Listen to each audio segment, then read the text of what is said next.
So, hello, dear colleagues. We are welcome today to the midterm conference for SecureEU project made possible by European Union Erasmus Plus grant, and we are today gathered for our dissemination of some of the project results. What is SecureEU project itself? So, SecureEU project was made when we noticed that there is a lot of security risk training, but there is a lot less security risk training materials. And we gathered 7 countries, so it's Norway, Lithuania, Spain, Netherlands, Latvia, and Finland, for this project to unify security risk training in the European Union. We've created learning materials such as video lectures, practice tasks, case studies, online materials for all of you to use in your security risk training as students, as professionals. This project is still going on, so we are still creating more of these results, and we will have SecureEU training and project, and with, of course, more materials. So thanks again for all participating today, and have a fantastic conference. Thank you. Hello everyone, my name is Javier Dorado and I'm a lecturer at the School of Prevention and Integral Safety and Security, which is a school located at the Autonomous University of Barcelona in Spain. We are a partner in the SecureEU project, digital education tools for security risk management, and also a partner of Conrish Network. Today, we are going to discuss the impact that the future European regulation on artificial intelligence will have on security purposes, but specifically for those of you interested in public security. Because as we'll see, this new law, which will enter into force at some point this year all across Europe, will specifically address the use of this technology, biometrics identification, in the field of public security. First off, I would like to thank both Turiba University, but also the project SecureEU for allowing us today to present this project. Apart from this conference, it is not worthy to point out that we, as a network, we are currently drawing up some articles and education contents, which you can resort to as both as a lecturer, but also as a student. So make sure you check it out here on our website, because it will be very useful for your lectures, or if you're a student, to prepare those examination and assignments in security. Well, without further ado, let's split this presentation into several subtopics. First, we'll discuss what is a biometric identification system from the point of view of the technical aspects.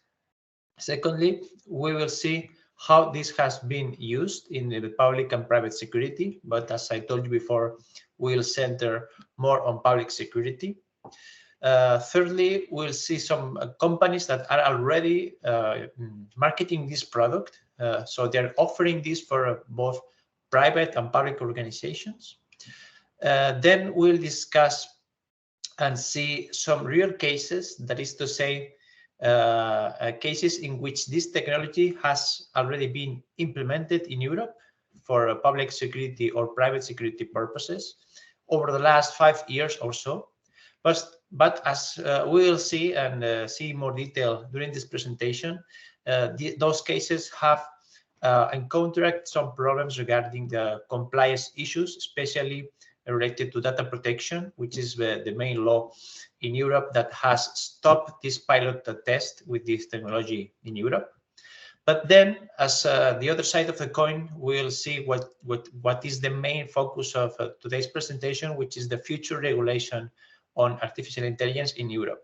As we'll see, there's specifically an article that regulates to which extent public administrations and security officers will we be able to use and resort to this technology for security purposes? First, it is important to have in mind the concepts that apply in this field. First, we have to take into account that biometric identification systems are a software more than a hardware. That is to say, it's a software that can be installed and implemented within the security management systems in terms of capturing images of the public or in private facilities and so on. So it's not something that I need to purchase in terms of new technology that has to be installed in a given facility or building, but more than a software that can be adapted to cameras in a already given set of security facility. Then another main concept to take into account is what is a biometric template. Biometric template is a detailed representation of those features that are unique of a person, and thereby can be resorted to identify that person univocally in the given data set containing more biometric templates of a given set of individuals. For example, a database containing 100 persons that, for example, the public authorities are looking for or are prosecuting. The biometric template will be able to identify a specific person within the database because it's a unique feature that is splitted or broken down into individual characteristics of that person. That's basically the logic behind the facial recognition system. The system matches one picture with another, but not pictures, but biometric templates. What the system does is to turn a picture of person into a template and match that template with another one. And that template normally it's broken down into digital data corresponding to a unique person corresponding to that template. For those of you who are more interested in the main definitions of this field, you may want to consult the ISO 2382 because in that ISO you'll be able to consult more definitions in detail. Well, how that technology can be applied for security purposes, that's easy to explain. First, we need a camera with this software installed. That camera will be capture pictures of persons. Then the software will turn that pictures into a template and match that template with an already stored database with more templates. That's what it's called in a database management system, a one-to-many relationship, which means that one template has to check if it matches with a given data set and only provide as an output a match with one of those templates. If there's a match in terms of security, what is important to point out is that the system will tell the security officers or the administrations of the private officers that there has been a match and therefore the system has identified that person within the database. Then it will report to the authorities that the system has identified that person. It is important also to bear in mind that this system can present some problems. The main two problems discussed in terms of security, but also in terms of compliance, is the case of false negatives and the case of false positives. False negative means that the system provides a match, but it doesn't correspond to the right person that is looking for. In biometrics, these errors occur when two samples, one person do not match. That's called false negative. Correspondingly, also there can be pointed out some errors that occur when samples from two persons do match, but in a faulty way. What does it imply in terms of security or in terms of compliance? If there's a false positive, means that system is telling you that has identified a person, but it's not the case. We'll see real cases involving this, but mainly this causes problems in terms of not only compliance, but also in terms of protecting fundamental rights, because the system will tell the authority that it has detected a person, for example, a suspect, but that person is not actually the real suspect or the real person that is looking for. So a person might be held in detention or might be prosecuted in error because of this faulty system. The other side of the coin would be a false negative, which is the other way around. In this case, the system would fail to identify a person that is looking for, and that could cause problems in terms of physical security in order to prevent intruders from entering a facility, for example, because the system will fail to identify that person. So that's what we have to take into account, especially for security and compliance purposes when using this technology. In public security, more specifically, this technology can be used for searching, monitoring, reconstructing, and identify persons in real-time life. That's very useful, for example, when a person is being searched because he has committed a crime, for example, or the judicial authorities have issued a warrant of detention of that person, or the police has identified a suspect or a missing person. So there are so many uses that this technology can provide for security purposes. And actually, as we'll see in the real cases that we'll discuss now, it has proven to be very useful, at least in terms of efficiency. Then we'll discuss as well the problems related to data protection and the fundamental rights of the persons.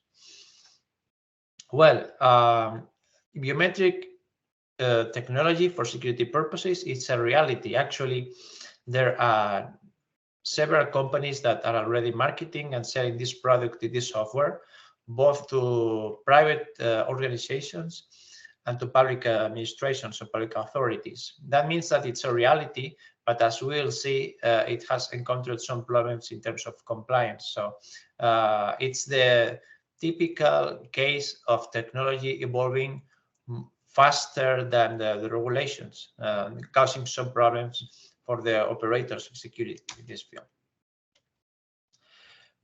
This chart displays information about the willingness to share facial pictures of yourself to both public authorities and private companies. As you see, this survey, which was done by the European Union Agency for Fundamental Rights, displays data that shows how persons rely more on public authorities than in private organizations, which means that we are more willing to be the object of the use of this technology if the author is a public administration, a public authority, or police, than to private organizations. That means that maybe we trust in our democracies, but we do not trust the private organizations in the same extent. So it's to some degree it's good news for democracies that we trust them, but we have to take into account that not always public administrations know how to respect your fundamental rights. So it's just data that I would like to share with you today, also to reflect on this. Well, when it comes to real cases, I will show some real examples that have happened over the last 5 years or so in several European countries. In these cases, the common feature is that a public administration or authority or private operator or company started to resort to biometric identification software for security purposes, but at some point, some compliance issues were raised. And in the end, the pilot test of this technology was stopped or questioned by either administrative bodies, such as data protection boards of each country, or by the judicial authorities. For example, in France, facial recognition system was tested to help safety agents to control access to high schools. But the administrative court of Marseille annulled the previous decision that authorized this testing. In the same way, we'll see some other cases. For example, in Germany, in 2019, the police pilot the use of this technology also for suspect persons. And there were some compliance issues regarding to which extent police officers could resort to this technology, given or provided that there are no regulations up to now, at least, of this case. In Spain, we also had some cases. Probably the most famous one within the compliance specialist is the case of in a supermarket, in which this company used this technology to prevent previous offenders or criminals who had committed some crimes in the supermarket from entering their facilities. And when the system detected or provided a match, reported it to the public authorities, so they would prevent those persons who already had a restraint order. This case ended up in a €2 million fine issued by the Spanish Data Protection Board. And it's a case that it's very illustrative and representative of the compliance issues involved in terms of biometric identification systems in Europe. There are also some cases, for example, in Italy, these systems were used to identification purposes by the police since 2019, but also a draft bill proposed a moratorium on the use of this technology because it could entail some indiscriminate or mass surveillance impact on the public spaces. For example, that's another issue to take into account. In the Netherlands as well, there were some cases that you can actually look for more cases in your country and so on. As you see, the common feature and the pattern is that the system was implemented, it was useful, it worked, but it presented some issues regarding security, also because of the false positives and negatives, but also because it didn't comply with data regulation in Europe. A famous case was reported in the New York Times. It was in the United States.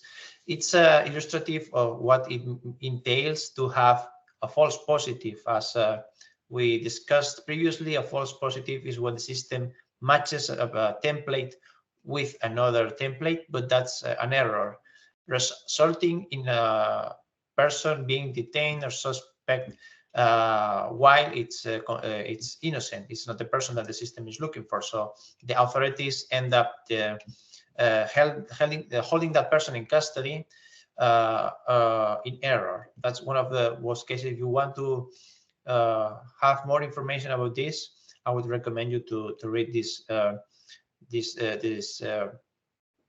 case in New York Times or other blogs, because it's a real representative case of the faulty system and their consequences. Well, as we advanced previously, the main problem with this technology up to now is that it's against the data protection regulation in Europe. Why is that the case? Because if you read the GDPR, you will see that the Article 9 establishes a prohibitive norm that prevents all operators to resort to biometric data for any purpose in general, but use the treatment and the process of biometric data. It's true that this norm contemplates several exceptions, so many of them that it's to some degree it could cause some misunderstandings. But in any case, if the operator is using biometric data, he or the administration should make sure that one of those exemptions are met as a requirement. The problem is sometimes is not the case, and the use of biometric is against this law. Another regulation to have into account within the General Data Protection Regulation is the automatic individual decision-making rule. That means that whenever a system is making an automatic decision, it shall be prohibited unless one of those exemptions are met, which you can solve in this slide. It's the same case as the Article 9. It's a norm that prohibits this use of this technology unless one of those exemptions are met. So normally this applies, and the operator should have to make sure if one of those exemptions is the case in order to override that prohibition.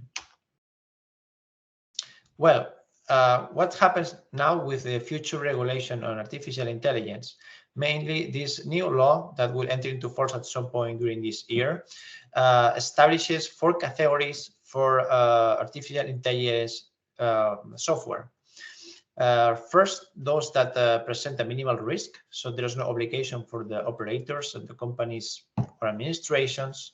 Then those that poses a limited risk, in which case it would entail to have transparency obligation met. And then with the 2 cases that we'll see in more detail, the high risk software, in which case it will require a conformity assessment. And lastly, those softwares that present an acceptable risk, in which case the norm says that will be strictly prohibited. What happens with the use of biometrics for identification purposes? The law says that it's strictly prohibited if it's resorted to in public spaces for identification purposes, unless some exemptions are met, as we'll see now. If the use of this software is not in public spaces, it poses high risk, and then it would entail to have a conformity and transparency assessment that we go through in detail in a few slides. So for public security purposes, as I advance now, the norm says that the use of real-time remote biometric identification for security purposes in public spaces shall be prohibited. But as I told you before, there are 3 exemptions. The first one is if the targeted search is a potential victim of crime, including missing children. The second exception is if a specific substantial and imminent threat to life is posed, for example, in a physical safety or natural person, or a terrorist attack. And then the third exception is if the use of this technology is resorted to detect, localize, identify, or prosecute a perpetrator or a suspect of a criminal offense that is listed in the scope of the European arrest warrant. What does it mean? It does mean that it's probable that when this law enters into force, this technology will be implemented all across Europe, because the scope of the European warrant arrest encompasses a comprehensive list of criminal offenses in a way that will result in the public authorities, police units all across Europe, to be able to use this technology for prosecute or for investigate those crimes. Other than that, as we pointed out, the use of this technology is prohibited. And when either of those exceptions are met, the operator has to make sure that it balances the probability and the scale of the harm against the consequences of the system and the potential benefits of its use. It's the classical balance between pros and cons that the operator has to take into account before resorting to this technology. But also, when it's implemented, it will require an authorization by either an administrative authority or a judicial authority. So the police officers units will be able to use this technology, provided that the public organization has previously asked for authorization to either or one of those authorities. Well, what about the technologies that present high risk? In this case, the rule is not the prohibition, but as we'll see, a conformity assessment, providing that the system is transparent, efficient, and respect fundamental rights and data protection standards. What are those cases? As I told you before, biometric identification systems, but not in public spaces, will fall under this category. Also, the use of this technology for management and operation of critical structure systems. Another case will be the use of this technology for being able to dispatch or establish or provide first service responses. That means if the artificial intelligence is resorted to decide to which person or service an operator will dispatch or provide these services, that entails high risk, and the system will require a conformity assessment. Also, when it's used for law enforcement, that's also another case in which this technology would require conformity assessment. Also for criminal profiling, another of the competences within the public authorities.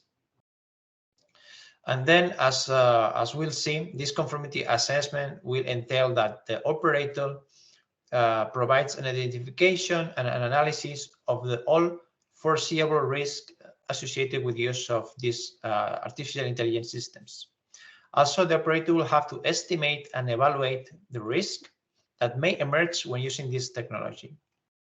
Also, the analysis of data gathered from the system has to be monitored, and the operator will have to adopt any suitable risk management measures in accordance with the provisions of the previous paragraph. But also, that's not enough.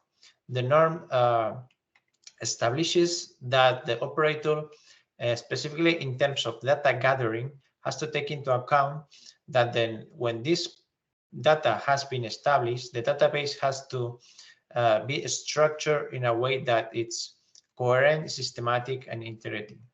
So not any database would be able to provide and nurture the systems that make this technology work. The database has to be structured in a way that it has to be labeled, cleansed, enriched, and structured in a way that makes sure that the operator doesn't end up providing decisions that maybe are the result of previous biases. Biases that the result of those databases not being structured or nurtured in a comprehensive way. Also, there has to be another point taken into account, and it's the capability of human intelligence to be able to supervise this technology. And that means, when necessary, to not over-rely on the output of those systems. We presume that the system will work in an efficient way, but that is not to say that the system is perfect. That's why the law foresees that to some degree there has to be a human intelligence, a person responsible to oversee and make sure that when there is an automation bias caused by this technology, a physical person can overrule that decision. So in the end, we trust AI systems, but we have to make sure that some person behind it is making sure that it works properly and it's causing any harm to physical persons. That, in other words, human oversight will be required, and when necessary, decisions and outputs by artificial intelligence have to be subject to being disregarded or overridden or reversed, or at this question when the system is generating outputs that could be harmful for fundamental rights of the person or cause bias and so on. In short, despite the fact that the AI system will slowly take over some functions in terms of public security, it's important for the security professionals to know how the system works in terms of database management, in terms of machine learning processes, to make sure that at the end there's a human person and a human intelligence behind the system, making sure that it doesn't commit any mistakes that could be really risky for security processes in general. Thank you for your attention, and I hope you learned something about So right now, I would like to invite our next speaker, Lambert Bambach from Netherlands, Avans University, and he will speak about security risk management and the administrative organization. So, hello, the floor is yours. Hi, thank you. Good morning. It will be a joint presentation with me and my colleague Jacques Bergman, because we also wrote the article together.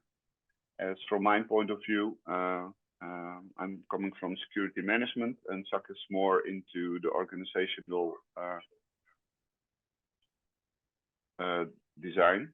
So we make it a joint presentation. I've stopped sharing my. Okay, good morning. My name is Bert Bambach. I'm a lecturer from Avans University.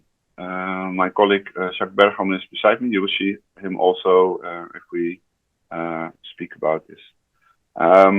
First of all, we'd like to give a short introduction why we came up to this subject. And it means, from our point of view, is that when we look at the security management cycle, which you see on the screen, we found out that if we approach this from the more classical point of view from security management, then we felt short within the organizations that we visited. For example, if we only took the point of view from security threats and risks, we found that there came lack of solutions to actually what we have to solve, and mostly that's loss prevention. If you focus as a security manager only on the threats that are given, like theft or fraud, then to some extent you find out that if you do not know other processes within the organization and who are responsible for those, that mainly you start running behind the facts as they are. So from that, we start to think about how could we give the security manager more instruments to get a deeper insight into the organizations that they work for, and how can they also advise and consult other partners, actors within that organization to strengthen the processes of the organization, but also to profit from them for security management. Because as a consequence, if they enhance their processes, they strengthen their processes in terms of responsibility and carrying out those responsibilities, mostly we see that the loss is also getting smaller, and also that there is less threats appearing for security. And as we saw in this, that the security manager is also an advisor to the primary functions of the organization. Within this project, we make a connection between security on one end and the security risk management model from ISO on the other hand. This is done on purpose because mostly we found that management within organizations understand better the language of the security management model. So that's why we call it security risk management and the administrative organization. Later on, Jacques will also declare more on the administrative organization. First of all, the objectives for today is understanding administrative organization, the importance between the interplay of security risk management and the administrative organization. Also the 3 lines of defense being useful also in relation to administrative organization, and also the consequence of culture in security risk management, because it has to do a lot with how risks are approached within the organization. First of all, security management. We see this as a protection of personal procedures and systems. For this, the security manager designs a security arrangement, and this arrangement is an entire set of measures which should be taken in account to protect the organization, actually to prevent intentional unwanted influencing the business process. as this also can be done with processes within organizations that is not related to business, governmental organizations, for example. But the point of views will be the same. And then, of course, we have the purpose that everything that we do within the security arrangement also has the support from senior management and gives as less as possible interference with operational processes within the organization. What is the administrative organization? Yeah. We start with explaining what administrative organization is, because it's very important for the rest of the explanation about the controls. As you can see, the administrative organizations are activities related to systematic collection, recording, processing of data. And why do we do that? We want to secure, we want to be have good information to, especially as a risk manager, to identify the risks. And if you don't have any information, you can't identify the risk. And if you can't identify the risk, you cannot take the right measurements to take care that everything is going well. So from top management, the employees on board, they have to understand that the accessibility of the right information leads to the right decisions you can take to control. And for this, if we make the connection with the ISO, then you see you have to know about the scope and context and criteria of the organization. Also understand the processes of monitoring and reviewing within this organization. Recording and reporting is important because you have to know about who has the responsibility or is accountable for this kind of process. And besides that, it helps you a lot in communicating, but also consulting as a security manager within the processes that are not under your control in that way. So, for example, if you work in a logistic organization, and this logistic organization, we have the operation of shipping, and you signal that there are processes not well done or followed through as agreed upon, this could give breaches within your security. So that's why it's important to understand the context and the process also from the processes that are not directly under your control. That's why we make it. Also, we circled it in green. Well, important in there's two aspects within the administrative organization. Yeah, it's well, we all said there are two aspects: the internal governance. The internal governance is more a process approach from the activities that lead to the right information. So it's implemented and maintained by the person in charge of governance management. So the management is key to the success of this part of it. Because if the management doesn't is not willing to do this, all employees will not do the right things to get the right information. So we have to rely on we have to try to get very reliable financial reporting. With financial reporting, we mean that it's all about the information that leads to knowledge about losses or theft and that kind of things, which is important for the security manager. But the security manager has also it's also important because he has to understand that when it's not a loss, he's not responsible, but he has to, in his advices, help the management and his colleagues to find out which are the real risks. So, therefore, we get internal control.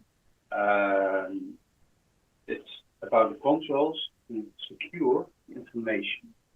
Which kind of controls do we have to take care that everything is reported well. It has to do with segregation of duties. Different persons within the organizations are responsible for different activities.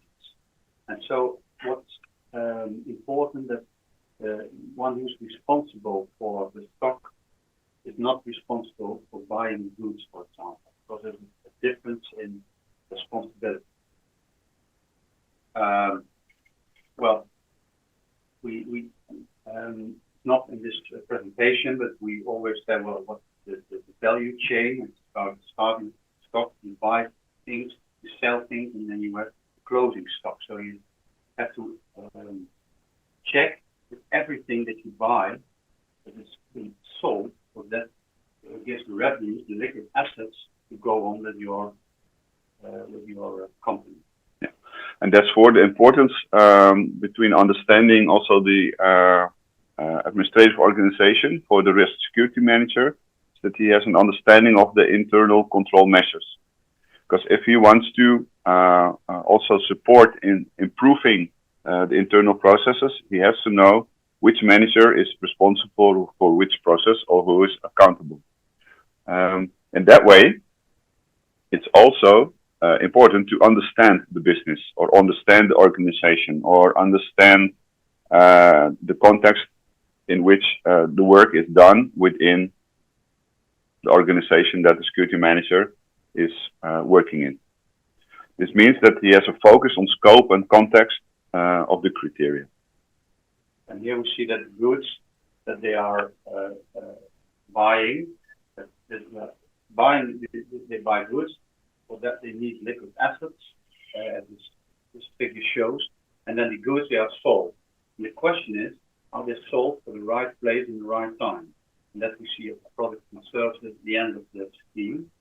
And below that, there's the waste. And the waste you should see not only as the waste for the process, but also all kinds of losses. And the question is always, for which kind of losses, which kind of waste is the security manager responsible? Because if anything goes wrong within the logistics, it's not a fraud or not a theft, it's just that the logistics don't do the work properly.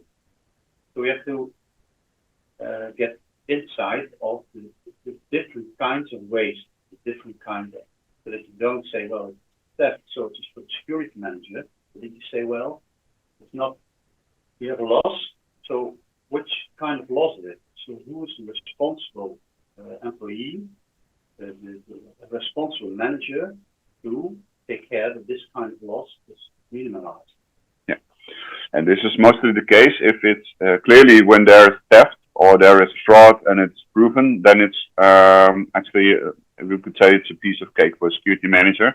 Of course, you have to prove it and you have to find also evidence who has done it.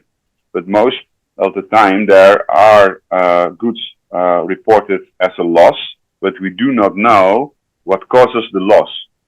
And before we can start to take actions from a security management department, we have to know first about the processes, about the controls, the persons involved, before we can a proper action. And that's why we also have to gain insight in the importance of the processes, and that's why we circle also the best available information as possible. What we get, and one of the techniques is a swim lane, and swim lane see which actors are involved in this process, and mostly where the different actors are, when you see who are the different actors, you can see, well, here's the risk. So for this kind of process, for example, between the distribution center and the order picker, something that is lost in between these different processes, from create pick lists to collect articles. And you should be aware what kind of loss you have, and who is responsible for the process that's underlying this loss. And that's why you should always be secure about who is the actor. It can be also, of course, the customer in the process of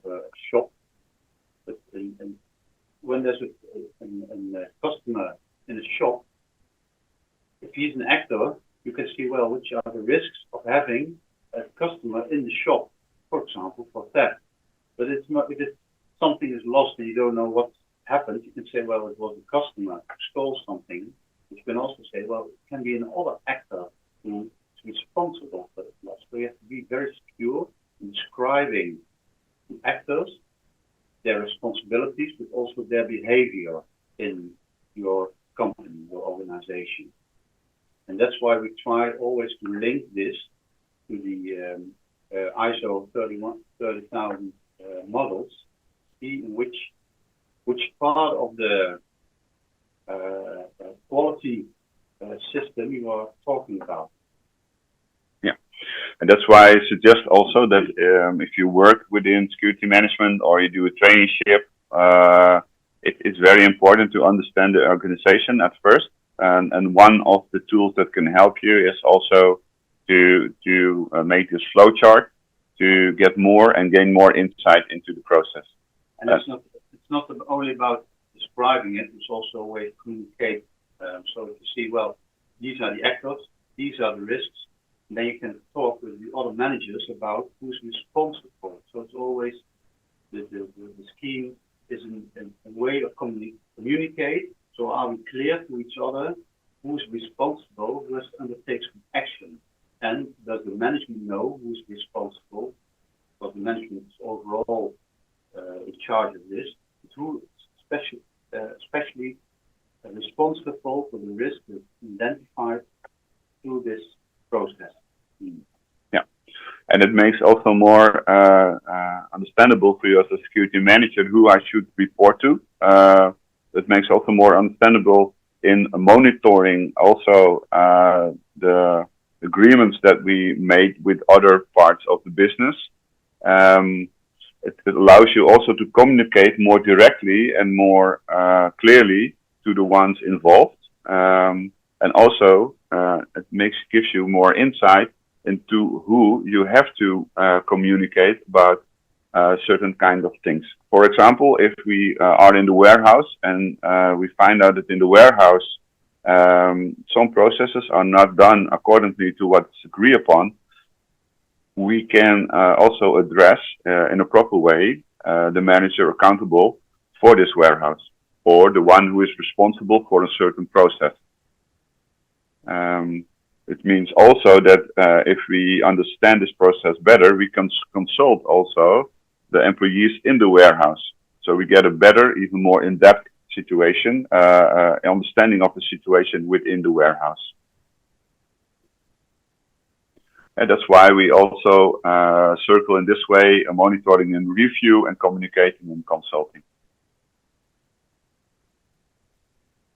So this model stands for that we understand the processes, then we know who are involved within these processes within the organization, and then we can find out who is responsible for carrying out the task. For example, order picking, who is accountable for if this order picking is not done in the right way, which we need to have in a supportive way. For example, IT, if it's about the application that is involved, who we need to consult if we need to know more about this process, and who needs to be informed if we want to improve.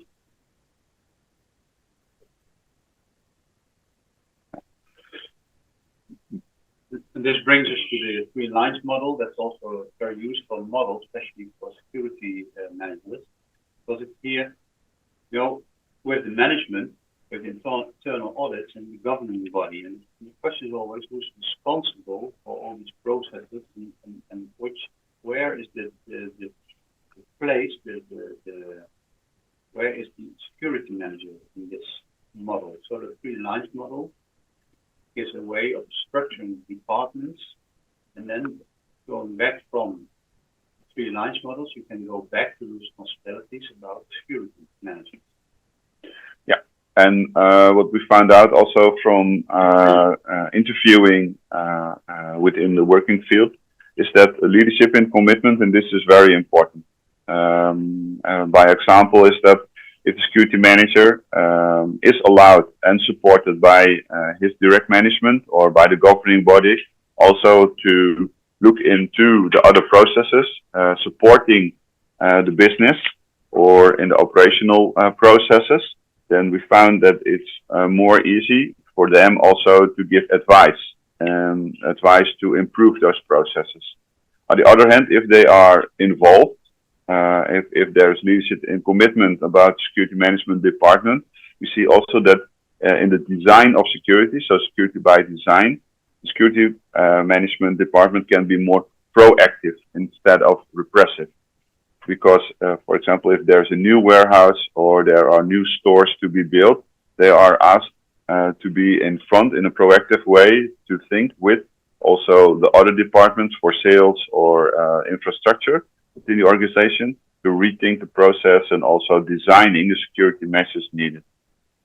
For the security manager, it's also important to recognize that there's an internal audit. And the question is always, is the security manager internal auditor, or is it a separate function that will take control of all the different functions that we have, also from the security manager? So internal audit might be that they're checking controls, the systems, and that they find out that the information which is generated from these information systems is not correct. So the security manager, in my opinion, is more the second line role and not the internal auditor. So the internal auditor is in a way checking the way the system and the procedures function, and then the security manager can take advantage of that to also improve all the processes to get better information and make better risk assessment. What do we gain with this is that according to Bamfield, it's also that if we look into a supply chain, for example, as a specific context, according to the supply chain managers, it helps to prevent poor quality and damaged goods, missed or late deliveries, unexpected increases, longer lead times and supply capacity limitations. This is all due to also that the security manager has insight into the primary processes of the organization. Then for security management, if you get the right information in time, it gives you more insight in the integrity of stock. So do we have in stock what is there? Is it still what it should be? What it should be. And this is very important. For example, in logistics, if somebody orders from the web store an iPhone and it is shipped, then the iPhone should be come to the customer. If integrity of stock is not there, it could be that it's empty or that something else is put in place with the iPhone. That's what we found out also yeah. So we also have more insight in the activity rate of security personnel, what they do, and the use of equipment.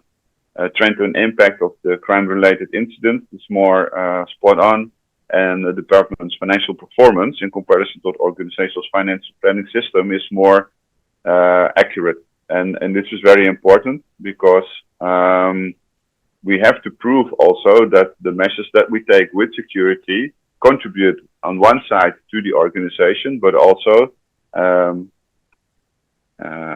that it's money well spent. Let's put it that way. That secure the liquid assets, because if the liquid assets will fail, to gain the liquid assets, the organization will finally go bankrupt. So it's a very final consequences. These are the consequences of not having your not being in control of your processes. Okay. So what does this mean for the security department? It's only possible actually if you work on facts, and then you need to have correct and complete and timely information as much as possible. But it means also that you need to develop a good connection between line management and the first line of defense, because they are important to deliver the information that is really necessary. So it's not that you can force them to give, but you have to sustain and also develop a relation with the operation. So you cannot do this on yourself. Besides that, you are responsible as a security manager for advising in the content of information that can be controlled. So the second line role. So you need to make a clear statement. What information do you need to make good decisions also in favor of the organization? Well, we will end this with a best practice. As Jacques and I had an interview with one of the larger retailers within the Netherlands in Drogmetica. We tried to scope this also to the ISO 31000. And one of the main points that we found out there was the timely information, but also the interplay between security and store management, and the differences in their and the expectations. What we see there, and that's not really very visible in the scheme, is that culture is very important. But how do you, as a security officer, if you are a team, as a police officer, and it makes you very hard to get in good contact with with the shop managers and the area managers, discuss with them which are the problems, who is responsible. So if they see you as a partner, as one who helps you to improve your business and to help you to be better informed, to make better profit, then it helps you, then it might be more successful. So that's what we are also not investigating, but researching now, which is the role of the culture in this whole system. So which are the unwritten rules on which you can base the right information? How confidential are you with the shop manager and the area manager to get the right information? How eager are they to help you see what the real problems are in their eyes? So what is, according to their opinion, the right problem, and to get the right discussion about how do you go on with procedures. How does it really work, not only on paper? So that's, I think, an important. And in this case, it meant that getting a good relationship within the retailers, it is expected from the security managers who are involved with this in this organization, that they not only come there and know about the risks that are there for the retailer, as in security-wise, like theft, like fraud, like false money, and that kind of things. Actually, they expect them first to understand how the shop is functioning. And it's also important for the security manager and the advisors to understand this. Because, for example, if they come into the store and they see that goods are not in place, goods are not well, it's a mess, actually, that's what they said. It's not well attained. That's the first thing they should address before they address security problems. And this is only can be done if you get a good understanding and grip on the context. If you understand how the procedures and processes work within the organization, and after that you can make the assessment that is really necessary to give the right advice for this store. Okay. Thank you for your attendance. As the same as Savi, we will go stop sharing. Thank you, Lambert and Jack, Yeah. for your presentation, and sharing your experience and research results. Thank you. And right now, I would like to ask our last speaker, Carlis Apalops, and he will speak about the study process designing for the universal security risk readiness. Okay, so hello again. I will end this conference with the last topic, which is close to the field that I'm working in. So the study process designed for universal security risk readiness. And this presentation will be, let's say, a different approach to security risk training as a whole. So when we talk about security, for context, we always talk about pyramids. And why do you think, it's a rhetorical question, why do you think pyramids have a link to security? Well, of course, it's the Maslow's pyramid of needs. And we know that for the basis of humans, the interest is from the beginning is physiological. So eating, sleeping, drinking food, and so on, so on. But the second layer after physiological needs is safety and security. But although all the other things, all the other needs come after that, all the layers of Maslow's pyramid have their own security needs. So that is why we have all the diversity of security fields. And from my understanding and my approach, it is irrational, or let's say not practical, to teach in all these different fields. Because if people want to be, because people are affected by all the security fields, but to teach in all the fields the specific security approaches is a bit hard and not practical. It takes time. So how do we approach the security risk readiness in the context of having all these fields? So we have to start with when people are actually aware of threats. There are two terms that are used in security field. One of those is security awareness, and based on one of the literatures, it says that security awareness is people's knowledge and attitude towards protecting their physical and information assets. But the awareness itself, from the Latvian dictionary, states that awareness is being aware of oneself and one's surroundings, and not being affected by, let's say, irrationality. So what can we see from literature? That basically awareness means you have knowledge about something and you have attitude towards it. But what affects this is basically resilience. Resilience to all the outer threats, to insider threats, to all the, let's say, bad things that can happen. So how do we train resilience? Resilience has three basic determinants what affect resilience. It's fear, it's indifference or ignorance of something, and it's relaxation. So let's start delving deeper about fear. During COVID times, there was a big, let's say, big research about what is fear fatigue. And we can see it also in the context of war. So when, for example, when COVID started, people were more tense, more stressed about the possibility of, let's say, a black plague happening again. The same happened with the Ukraine war. So when war started, people were afraid that it could come also to other European nations.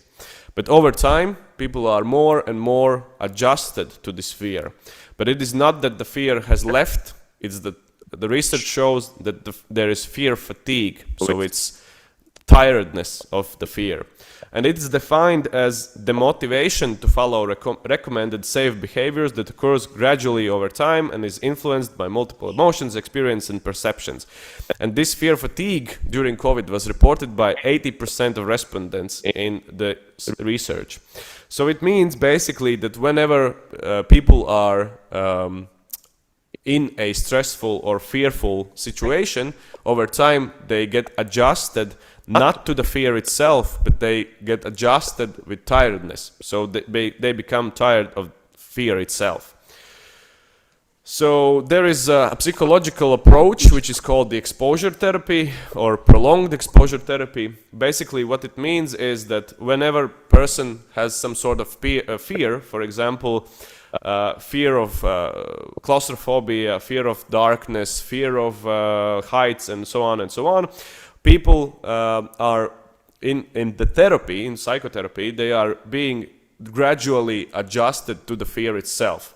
So, for example, if the person is afraid of heights, what the therapist would do is gradually increase the height of the person where he is standing or where he is, let's say, going. So, for example, in this auditorium, I am on floor, let's say. And what psychotherapist would say, okay, now you're on the floor, how do you feel? We would talk about my emotions. And then he would ask me to get on the chair and ask, how do I feel on the chair? And then gradually I would move up the layers and become adjusted to the situation. And I don't become less fearful. I don't, let's say, lose the phobia itself, but I become adjusted to the fear. So I become more resilient in this sense. So how to train? I can give from my own experience. So, for example, I was very introvert by nature. I was afraid of public speaking. So what I did, I consciously started to go to acting lessons. And this is how I trained my public speaking. And I'm not less fearful because of that. I'm just adjusted to this fearful moment.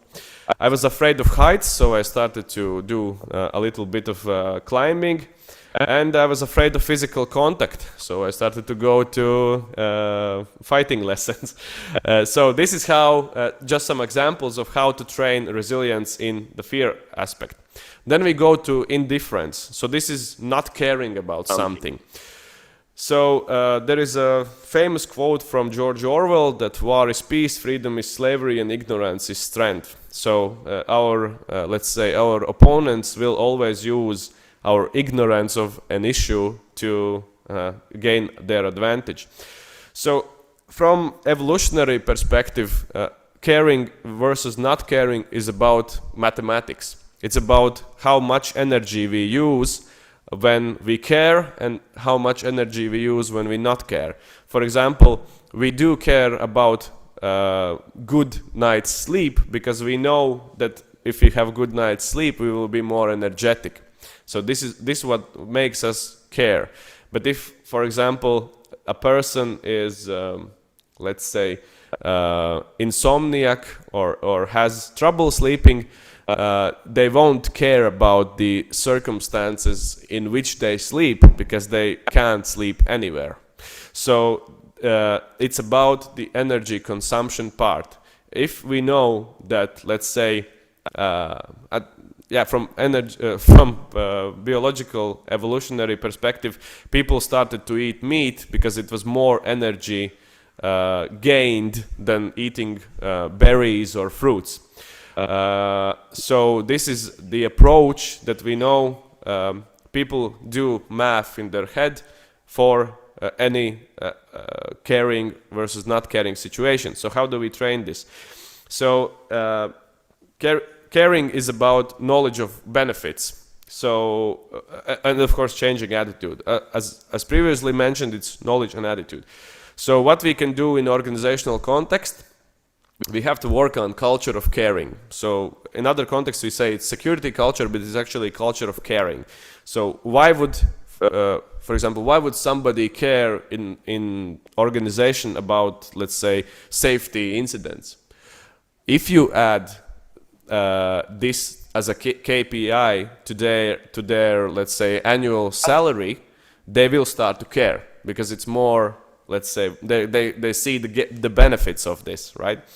So we have to cultivate this culture of caring, and the second point to this is we have to make the issue personal. For one person it will be about money, for different person it will be about health benefits, in this example that I gave about safety incidents in the company. For a different person it will be because their, let's say, personality is about caring. So we have to find this individual approach. Also, we have to involve yourself and others in the process of creation. So, for example, this is why do people, let's say, throw trash on the ground or litter around? It's because they don't associate themselves with the environment or with the place that they are littering. If you make them do these autumn chores and help clean up, there is a lower risk of them littering around. Why? Because they associate themselves in the process of creation. It is also the same as building buildings or helping a project. So if the person is involved in some process, they will be less motivated to damage it. So again, yeah, motivate and correct. And the third one in this, so this is the, let's say, theoretical preparation for the ending. And the third one is relaxation. So what the International Labour Organization shows is that each day an average of 6,000 people die as a result of work-related accidents or diseases, totaling more than 2.2 million work-related deaths a year. So each year Latvia dies because people die in work. Of these, about 350,000 deaths are from workplace accidents, and more than 1.7 million are from work-related diseases. And we must focus on the death side only. In addition, commuting accidents increase the burden with another 158,000. So directly from workplace accidents, it's 350,000. Work-related disease is 1.7, and commuting, so going to work and coming back to work, is 158. What the statistics show is that there is a difference in age in these work-related accidents. So in the European Union, for example, the incident rate for non-fatal accidents is 50% higher among young workers than among any other age category. What can we deduct from this is, of course, when a person is young, he is not experienced, right? So he's more, let's say, he's not experienced, he doesn't know how to do things correctly. But in the oldest age group, those who are experienced, the European Union has noted that the incident rate of fatal accidents at work was more than twice the rate of youngest age group. So it means, although the youngest generation, those who are not experienced, they have these, let's say, small traumas in the workplace, the older age group, which is more experienced, they have 2 times bigger fatal accident rate. Why so? This comes back to the relaxation part. Because people are relaxed, because they are also fear fatigued. So it's basically about intensity. When we are approached to a new topic, we are more stressed about the topic, we are more intense. But the average attention span of an adult is about 20 minutes. So 20 minutes is the optimal amount for any person to be studying something important. What can we deduct from this? Means that 20 minutes is the optimal amount in which we have to create any training. More than 20 minutes means that we are losing some part of the training. So, in the ending, how to design the learning process, taking all the aspects previously mentioned, fear, indifference, and relaxation into context. So, we have, first of all, we have to change the tasks to avoid habituation. The only habit should be preparedness for unknown. And this is why it's so important not to only teach and study specific fields, security requirements, but to study the whole approach of changing the study format. So, for example, all of you, at least in Latvia, know that there is a yearly fire safety training, right? And the yearly fire safety training is almost always the same. We do evacuation, we do a little bit of fire extinguishing, and we sign that we have participated in this training. It's habituation to this one scenario. What, let's say, a next level security professional has to do is create and vary these security trainings. So, for example, if in one security training we are going through, let's say, one door and we get habited to this door, then the next safety training we go to the next door, and so on and so on. So we have to change the circumstances, we have to change the scenario for the person not to become habituated to one scenario, but to become habituated to the unknown. And this is why this is when people in general become more prepared for crisis, because crisis itself is never the same as in scenarios or is in different, let's say, training programs. Yeah, so the first is you have to change tasks. The second is we have to make them care, make it personal. And this is when I come back to, we have to make the students or our own, let's say, employees, we have to make them involved in the security process as a whole, or make them involved in the creation of some programs or anything like products or services in the company, so that they get, let's say, involved in the organization and make it, in the sense, make it personal for them.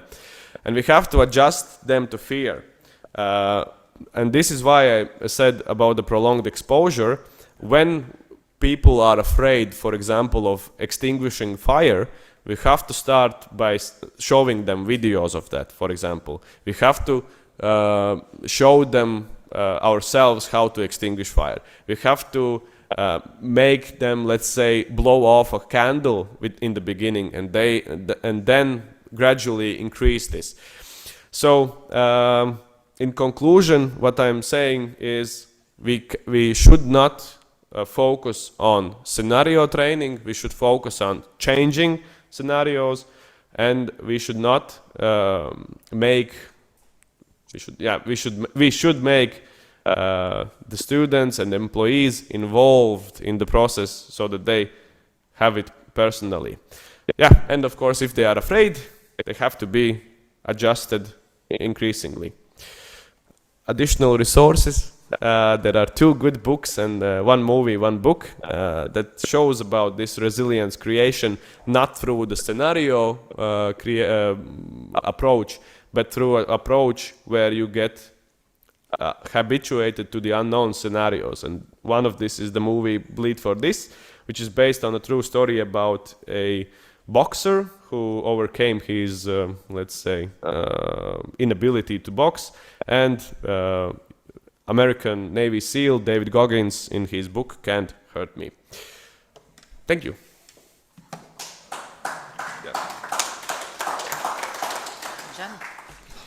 So, to sum up, thank you for being with us. Thank you, our experts from Spain, Netherlands, Latvia, for your presentations. Many thanks to all participants from Norway, Netherlands, Spain, and Latvia, and Lithuania as well. So I hope you really enjoy and get a lot of new thoughts, and see you in next events. So this was the conference in frame of Erasmus Plus Corporation project Security. Thank you.